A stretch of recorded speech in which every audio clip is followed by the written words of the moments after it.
श्री स्वामी समर्थ. नमस्कार. माझ्या चॅनलमध्ये तुमचे मनापासून खूप खूप स्वागत आहे.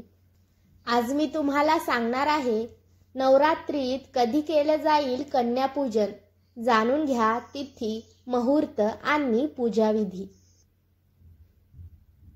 पवित्र अशी चैत्र नवरात्री अंतिम टप्प्यात आहे. आज नवरात्रीची 7वी माळ असून चैत्र नवरात्र लवकरच संपणार आहे.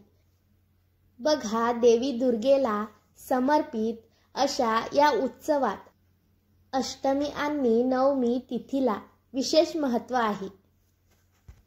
या दोन्ही तिथीला कन्यापूजनाची परंपरा आहे. त्यानुसार काही लोक नवरात्रीच्या अष्टमी तिथीला तर काही लोक नवमी तिथीला कन्यापूजन करतात. कन्यापूजनाशिवाय नवरात्रीच्या व्रताचे फळ मिळत नाही. कन्यापूजन केल्याने देवी दुर्गा मातेची आपल्यावर कृपा प्राप्त होते आणि तुमच्या जीवनात सुख, शांती, समृद्धी प्राप्त होते. कन्यापूजनाला विशेष महत्त्व आहे. कन्यापूजनाशिवाय नवरात्र उत्सव अपूर्ण मानला आहे. लहान मुलींना देवीचा अवतार मानले आहे. त्यांची उपासना केल्याने अपेक्षित फळ मिळते. बघा, यंदा चैत्र महिन्यातील शुक्ल पक्षातील अष्टमी तिथी उद्या म्हणजेच 16 एप्रिल रोजी आहे.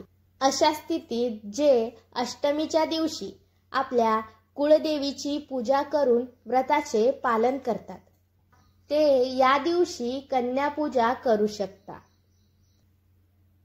त्यानुसार 16 एप्रिल रोजी सकाळी 11:55 ते 12:47 पर्यंत अभिजित मुहूर्त असणार आहे.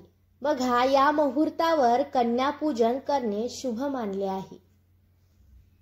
बघा, नवरात्री नवमी तिथीला विशेष महत्त्व आहे.